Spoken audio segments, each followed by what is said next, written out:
Hi, I'm Amy Rolls from UCB TV, and today we have an icon of Australian politics joining us as our special guest. A lot of you will remember him as our best ever Federal Treasurer, the Honourable Peter Costello.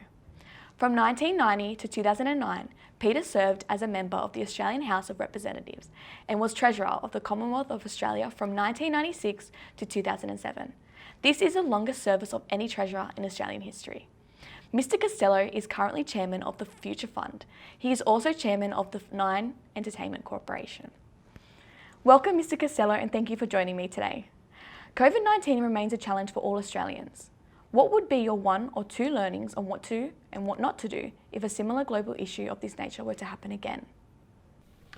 As we look back on the COVID experience in Australia, I think we can identify a couple of mistakes that were made. The first is we didn't close our borders early enough. We closed to China, but we didn't realise that it had already escaped China. And we should have closed the borders earlier. We should have been tougher on quarantine hotels, and in Victoria in particular, that was a very bad mistake that was made. And I think the third thing is we should have taken greater precautions with those at risk, particularly the elderly. Now, the advantage we have in Australia is we have the world's largest moat around our country, and we've got to use that to our advantage. We can't keep closing down the economy every time there's a new virus. We have to learn from our mistakes. We have to make sure that we protect our country and the vulnerable, but we also have to let the economy go on. Is there an example of something that you saw that we did incredibly well? Look, Australia by and large has done well in relation to COVID. We have low rates of infection, we have low rates of death, and that's because we're a big country surrounded by a large ocean. So we did well. We could have done better.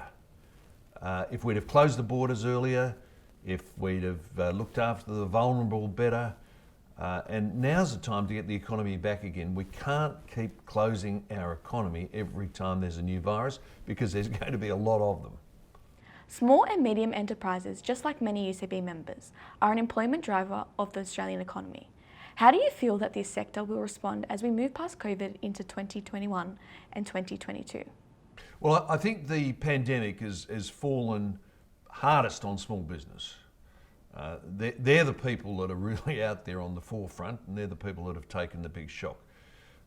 Now, as we open our borders again, as we open up to travel, as we open up to transport, things should get better. There are opportunities now to borrow money at extremely low interest rates. The government wants you to borrow money. That should be a benefit. I hope that we can make employment more simple for people who are in the convenience store business. And I do think there are great opportunities. Look, it's going to vary from state to state. Some states it's going to be harder to come back from. Victoria, which had the hardest, longest lockdown. But I think there are opportunities, and I hope they do come back, and I hope they are ready for action again, and I hope they're feeling positive because we need small business back in Australia. We have just had the Queensland state elections as well as the US presidential election. Both elections have generated a great deal of interest to many Australians. In a broader sense, how important is the USA to everyday life in Australia, and how will both results impact Australia? Well, I think the Queensland election probably illustrates that the government was popular on its border closures in Queensland. Okay, it's won the election, but now is the time to open the borders. The whole reason for Australia federating was to get rid of state borders, to have free movement, free trade and commerce across state borders. And I hope, having won the Queensland election, that government now realises we've got to get back to business as normal, or COVID normal as possible. The United States is the world's superpower. The outcome of elections in the United States affect us all.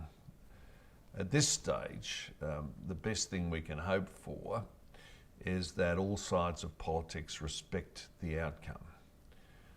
That country is deeply divided. and you can see this in a very close election with allegations of fraud. The best we can hope for, and what we really want from an Australian perspective and an international perspective, is that the parties accept the outcome, that the United States gets back to business, that it resumes its role as the global leader, and what can be done to unify that country is done. Thank you, Mr. Costello. We look forward to catching up in 2021 on the Gold Coast at our annual UCB conference. Thank you everyone for joining us today. We hope you were able to take something away from our catch up with Peter, and make sure you keep your eyes open for some great trade show specials. Amy Rolls, UCB TV.